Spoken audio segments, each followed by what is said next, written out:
Hello and welcome to Reviewing with an Advantage.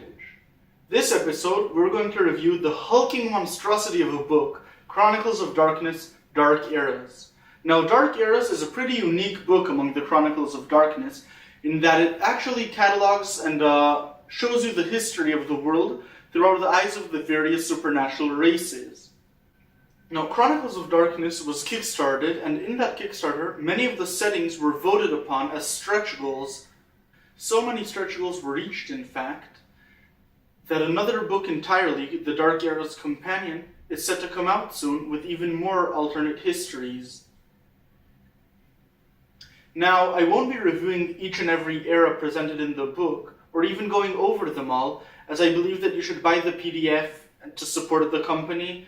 I think that it would spoil the fun if I told you everything about it. I will go over how they did the things, what I think is good, what I think is bad, and the few settings that really stood out in my opinion.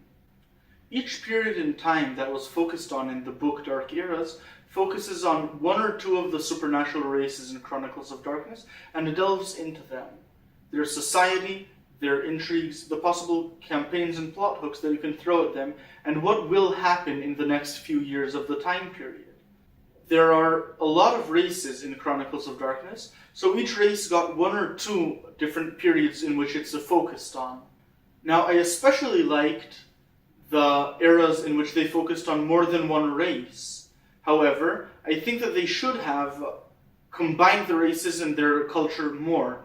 Instead of giving us both races intertwined, they give us each race separately. I understand why you would do this from a campaign building standpoint, as a storyteller who wants to include both races can do so with minimal effort.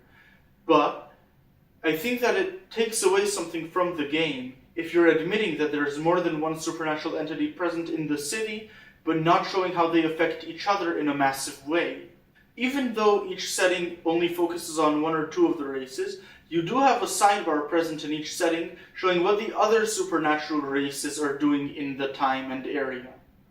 The three eras that stood out most, in my opinion, in their uniqueness and their quality was Three Kingdoms era China, with changelings and geists as the focus, Beneath the Skin, which focuses on the pre-Cortez Aztecs, with skin changers and demons, and the Bowery Dogs, which focuses on werewolves in 1970s New York.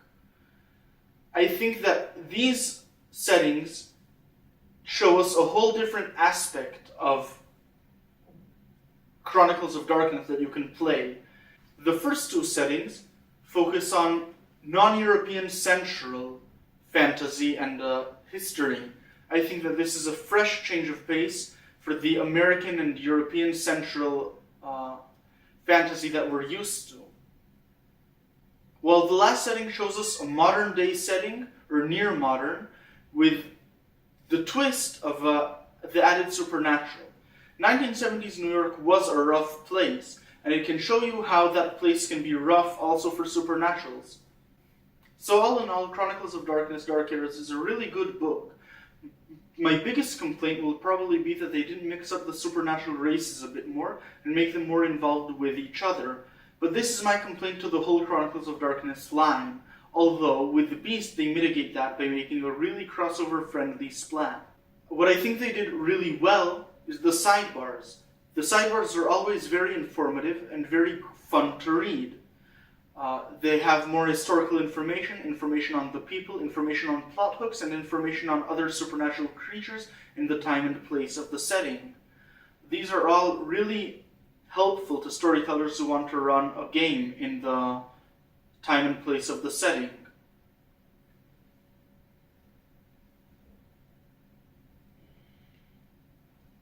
Another complaint that I have about Dark Eras, but this is again something for all the Chronicles of Darkness books, is that they don't have enough art. Although they have fiction pieces, I think that art, at least full color art, can be much more evocative at times. As the saying goes, a picture is worth 1,000 words. So I would recommend getting this for Chronicles of Darkness fans. If you don't have all the splats, then some of this book won't be relevant for you. I would recommend, by the way, getting the PDF, as the physical book is really, really big, so the print on demand will probably be very expensive. That's it for this time of reviewing with an advantage. As you can notice, there wasn't any background music this time. Tell me in the comments if you think that's good or bad.